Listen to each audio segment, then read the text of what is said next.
So, ladies and gentlemen, in today's module, we are going to be thrifty.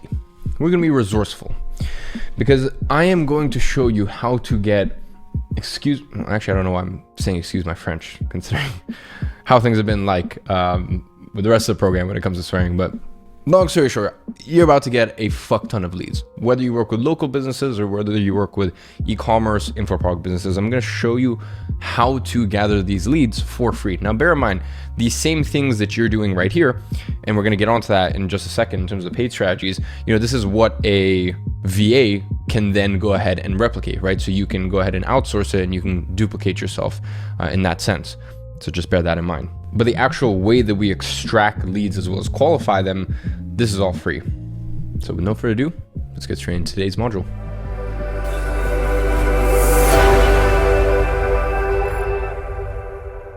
As I said, ladies and gentlemen, this is going to be one of the most important modules you'll watch in Agency Navigator because we'll be covering how to find leads as well as potential clients. Now, once you get to end this module, as well as having learned multiple innovative and useful methods, I hope you'll understand something really fundamental. And that's that at the end of the day, there are leads and clients everywhere. So in today's teaching, we are going to go over the tools you need to execute this, understanding behind finding leads for local businesses. So the high level understanding or high level view, 4 methods to actually accomplish that, the high level view of lead sourcing for online businesses. Once again, 4 methods to accomplish that, as well as how to be consistent with these methods. Now, before we actually get into finding leads, I want to just present you a few tools and some of my favorite tools to actually find the email addresses of leads, as well as validate that those are correct email addresses. Because, if you're anything like me, you don't want people knowing your email address, right? And of course, it'll slip through the cracks here and there, but my email address is not, or at least the one that I actually personally use. We even have a decoy one. It's not readily available anywhere, and everything, at least on the Gradiency side of things, everything gets, whether that's billing, whether that's this, because there's different sort of emails that we have. But at the end of the day, they all get threaded through into support@gradiency.com. And that's going to be the same with most of the leads that you're reaching out to. So you need to have a few sneaky tricks in your arsenal. Now, bear in mind, in the plug and play section of this module, which, summarizes everything and it's very heavy. There's a lot of information in this one. So once again, I'm not going to reference it in the module, but, feel free to take a look at it after. In there, you will find a full list of links of different softwares that I recommend. And as I said, I'm going to mention a few here. And I will also break down exactly how to install them and get the most out of them. Now, before I do mention that, please understand that these tools, they go out of fashion and they go out of favor. Very similar to a lot of the LinkedIn automation tools, which we'll be getting into in, very, very briefly. A lot of times there are little changes and amendments that, these big tech companies make, and that kind of makes the software obsolete. So once again, remember, if there are any changes, one of the big goals of building this platform and having all this time and effort that's gone into it is having a really just beautiful, detailed plug and play section that can get updated anytime. So as I said, please refer to the plug and play section. And, if there have been any amendments or, one software has gone out of favor for us and we prefer a different one, it'll be listed there. Now, the number one tool I would recommend, is that I'll give some alternatives in the plug and play, is hunter.io. Now, for most people, I'd say it's free. If you are doing more regular checks, you will have to, purchase some credits, but nonetheless, it's still a relatively inexpensive software. Now, once you've registered and installed the Hunter plugin on Google Chrome, every time you visit a website, all you need to do is just hover over the plugin icon. And basically what Hunter will do is it will scour the domain and other websites as well, which actually, reference or point back to this domain. And it will find the email addresses which end in the same domain. So if the owner has been listed elsewhere in an article or publicly available database, for example, this will appear. And you can see right here, we've got Will's Vegan Shoes, and, there's some other emails that were listed. And I'm going to take a wild guess and just assume that the owner of this brand is not going to be Farhad. It's going to be Will at Will's Vegan Shoes. Now let's get back to finding leads. And first we will start off with Google Maps. Now, for local businesses, this really is your bread and butter. Now, if you've never heard Google's mission statement, I'll go ahead and recite it here because you might find it a little interesting. Basically, their mission is to organize the world's information and make it easily accessible and usable for everyone.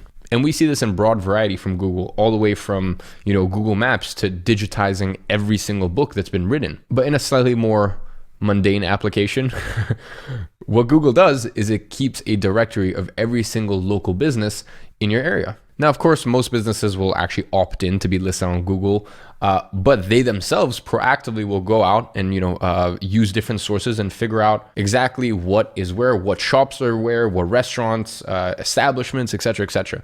And it'll index all this stuff, making note of whether a certain restaurant closed down or maybe they moved location. So when it comes to finding lists of local businesses, it really is as simple as just doing the search. And that's what we're going to do right now. So for example, here are restaurants in Vancouver. Now what you can do after this is you can actually use some filters to narrow down your search as well. Now, while you are actually lead sourcing and doing this, I would recommend that you save each restaurant that you would like to reach out to in a, you can call whatever, a reach out to list, right? Now you can do this by clicking on the result, clicking save, and then basically just, as I said, adding it to list. This helps you to create an actual lead list inside of Google Maps. And you can access this later. You can remove leads once you've reached out to them, etc., etc. Now, once you have saved enough places, you can then use as a list, as I said, to update your outreach sheet. Okay. Now, obviously, I've shown you how to set up everything with Trello, Pipedrive, and then, as I said, in future Agency Flow. But as mentioned, you can actually use this as kind of a lead list to start off with, right? Not really so much a CRM, but at least a lead list. And depending on your method of outreach, as I said, you can either note down the website or phone number, and then you can use a tool to find their email address. Next is Groupon. Now you can actually use Groupon for both local businesses as well as online businesses, but in this instance, we'll be using it specifically in the domain of local businesses. Now this is an incredible resource for a couple of reasons. First of all, when you are doing sales and when you're attracting clients, one of the big things you want to look out for is intent. Every business that lists on Groupon already knows that they need to attract more customers and they're willing to do the marketing in order to make it happen. It's just they're doing it in a way that's very clunky, slow, inefficient. And the second reason, why Groupon is so good is because, as I said, they look at intent. They already know that they need more customers and marketing is the way that they're going to do it. It's just they're paying through the nose to actually list on Groupon. Most people don't realize that this is how these businesses work. They have a fee. So Groupon ends up taking a massive, massive fee in order to bring them leads. And it could be done so much more cheaply through, whatever service that you're offering. And also it's something that's kind of more, at the end of the day, Groupon is the one that controls the traffic. Whereas if you can control the traffic, lock it in, especially for these local businesses, collect emails, collect phone numbers, and really get, take it into their world rather than the world of Groupon, then, that's very, very powerful. So just like Google Maps, this is as simple as searching for your niche and a specific location. Now, of course, you can go nationwide too. Then you can actually also search the name of the business in Google. Now, whilst this module isn't about outreach, it's really important to note that, when you have a lead from Groupon, the last thing on earth you want to do is just treat them like any other lead, okay? Instead, use this as an angle. In your initial email to the business, you can let them know that you found them on Groupon and, ask if it's working for them. Refer to them to the fact that, Facebook ads or any other services that you're offering could be much more cost effective and the reasons behind it. Now, this is far more likely to elicit a response than just a standard outreach email because, as I said, you're acknowledging the fact that they do have intent on growing. They do have intent on bringing new customers and they're willing to pay for it. All you're doing now is you're just showing them that, hey, there might be better methods out there in order to make this happen. Another outreach method where leads have demonstrated a high intent is job sites like Reed or, even LinkedIn job listings, et cetera, because there's a lot of people out there. Now, depending on the niche that you are operating in, you have to be very mindful of actually, what you're searching, because most of the time the job listing won't be Facebook advertiser. Unless it's, an actual agency that's looking to hire. And obviously that's not what we want. More of these corporate jobs usually tend to be listed as like digital marketing executive or social media manager, stuff like that. So as I said, you've got these businesses out there that know they need this or at least think that they want this in-house person to help manage all of their marketing. Now, what do they want? They don't necessarily care about someone being in-house. They just want someone to handle this aspect of their business. So really what you need to do when you're on Reed or LinkedIn or any of these other job listing sites is you need to really read between the lines. What are they asking for? They might say, hey, this person needs to be good at Facebook ads, email marketing, et cetera. Read between the lines and see what it is that they actually want. Next, once again, use this as an angle for your outreach. Decide whether that's email or whether you manage to find the business owner's personal Instagram account or their personal Facebook, whatever. Remember what outreach is. It's really just getting a message to a prospect. The medium in which you do it in doesn't really matter. So, that's really up to you. But point is, you get in front of the prospect and you use it as an angle. You say, look, I saw your job listing for a full-time role. Have you ever considered an agency? And you just run through all the benefits, the headache of having to hire someone. If they're bad, fire them. And most of the time they are bad, fire them, payroll, this, et cetera, et cetera. And the flexibility of an agency and the fact that, they have access to multiple people. It's not just one person, it's multiple people's expertise. Most of the time agencies can provide a much better experience, much better results in a more cost efficient way, as well as with a lot more flexibility. Bear in mind, this is a no-brainer way of doing outreach, right? So there's a lot of people who try to get clients literally just by using this method. So as I said, a lot of agencies are quite wise to this, but a lot of businesses are also quite wise to it. So for that reason, if a job spec says, please no agencies apply, obviously respect their wishes and stay away from it. Next, we go to Facebook groups. Now, pretty much every town or city has a Facebook group for business owners, and many actually have dedicated Facebook groups specific to, different types of businesses, right? For example, like dentists in London. Now, whilst many have rules and requirements to join, others are public and allow blatant self-promotion to push your business. The trick is really to be clever here. Okay, so let's say I was reaching out to a business in Cleveland.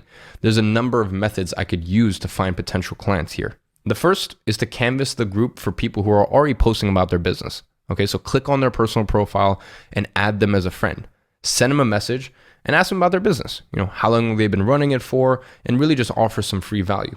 For instance, if they've just started their Facebook page, you could write them a couple of paragraphs on the benefits of running a Facebook page-like campaign. Then offer them the chance to book in a discovery call.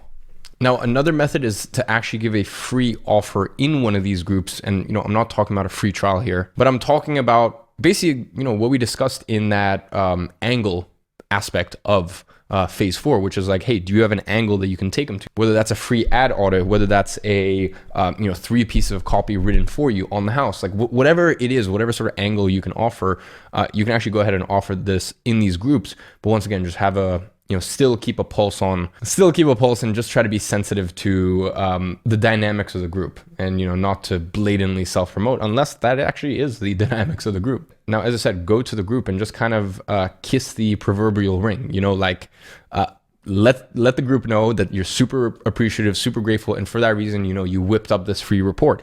And also the other thing is, don't try to get people to opt in or this or that, or opt into a free case study. Just give people it with no expectation of anything in return. And then if you get people commenting or liking it, or even, those two are a good stepping stone for then you to reach out and potentially send them a Loom or ask them if they want a sort of more broader sweeping audit. As I said, there's many ways that you can kind of skin this cat. Anyways, now we will be covering something slightly meatier, and that is lead generation for e-commerce businesses and info products. Now, as you might understand, especially when it comes to e-commerce businesses, this is a vast and expansive industry, and the term covers, pretty much any website that sells something directly on it.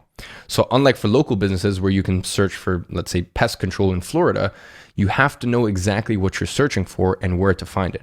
So there are a couple of shortcuts that you can use to amass leads, but most of the time, when you're using free lead generation methods, you'll have to rely on smaller sources. So let's start with the biggest, and that's myip.ms. Now, before I detail what you'll be doing with this, remember, this is all covered in the plug and play. So, don't worry about starting and stopping and taking notes. Now, myip.ms is an incredibly, I guess you could say, antiquated looking site that's extremely useful for searching, the entire internet, but specifically for websites that use Shopify, which is the most common e-commerce host. Now, to use this search function, you actually need to use the boxes indicated with arrows. Now, the arrow on the bottom left refers to the top level host function. So this is where you should search for and select Shopify. Next, go to popularity and input 300 on the left as the lowest value, and then 6,000 on the right as the highest value. Now, this ensures that you do not reach out to websites with low traffic, which are likely to be unqualified, and that you stay away from giant stores that at this stage of the journey, and as I said, maybe you're coming into this process and you're already making 40K. In which case, you can bump that up. But as I said, especially once you get past like 30,000 a day, or even 20. Yeah, I'd say 30,000 a day.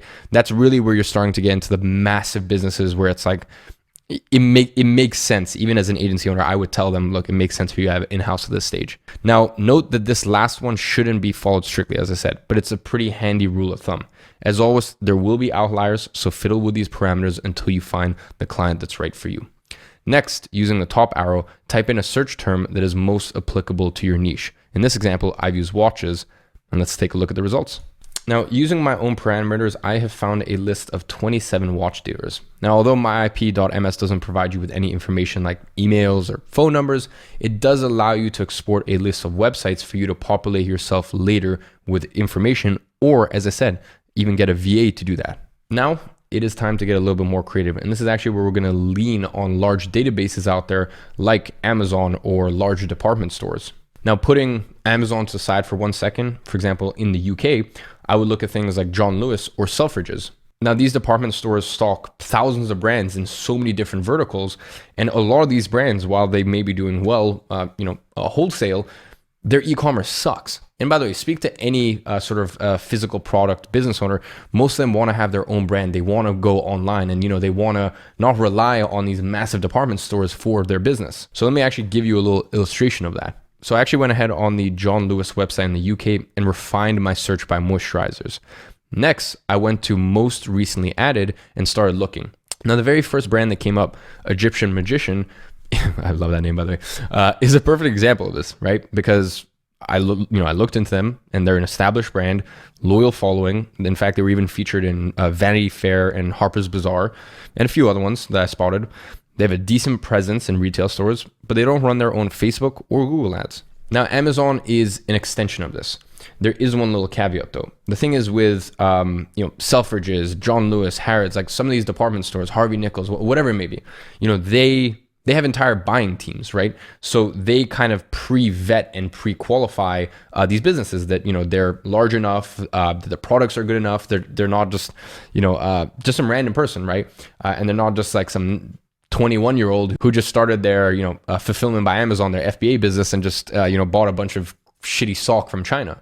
And that's kind of the only issue that you may run into when you're going on Amazon. So for that reason, just keep one eye open when you're looking at Amazon, and just make sure you look at the reviews, and also see, as I said, go on their website, because yes, they may be selling on Amazon, but they could have many other distribution channels as well. So go on their website, see if they're still running ads, get a real feel for their business. The main thing I guess I'm trying to say is just make sure you're not going to like FBA business and reaching out to unqualified prospects. And on that note, let's speak about the next method. Now, this involves the Facebook ads library. This tool has been around for quite a few years at this point, but in its latest iteration, and I'll be honest, I was really surprised to see that they did this.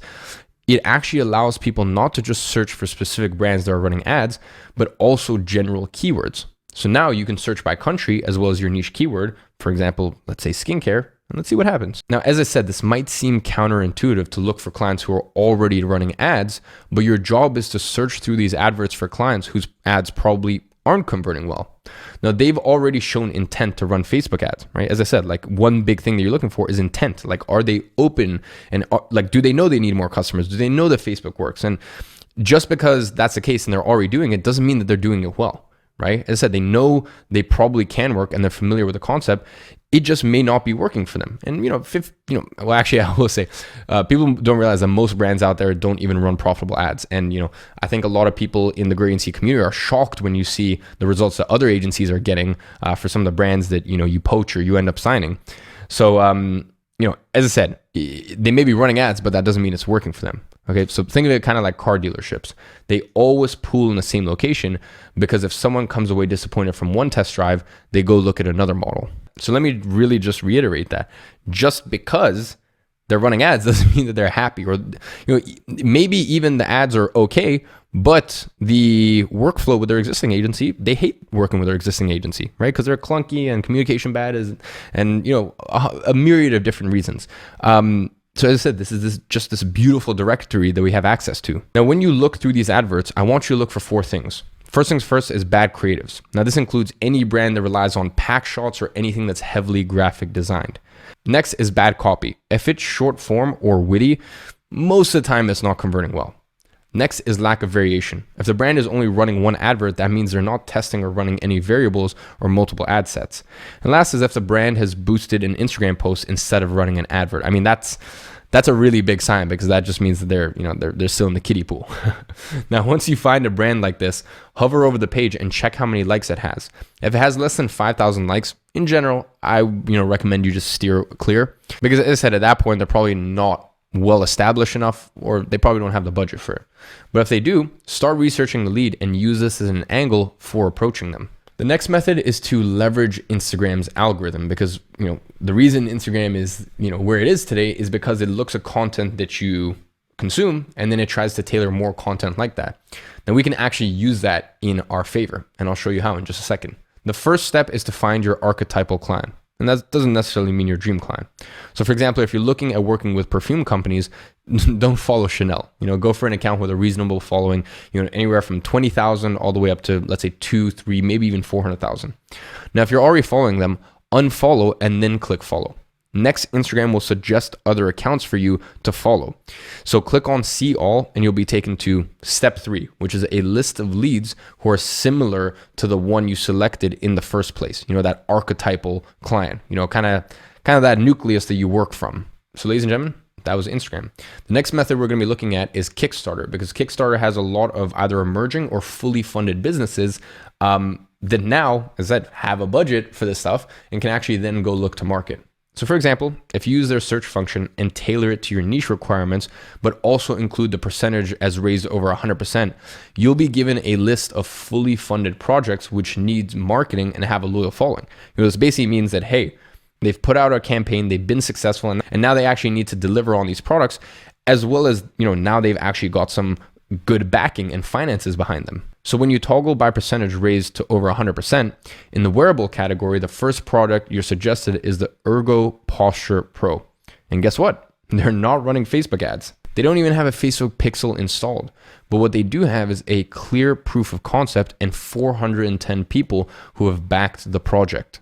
So ladies and gentlemen, we have pretty much exhausted, sort of the mass market databases at this point. So now it's time to get more specific. And yes, this is time consuming, but arguably could even be more fruitful because it's such a beautiful angle to approach the client with.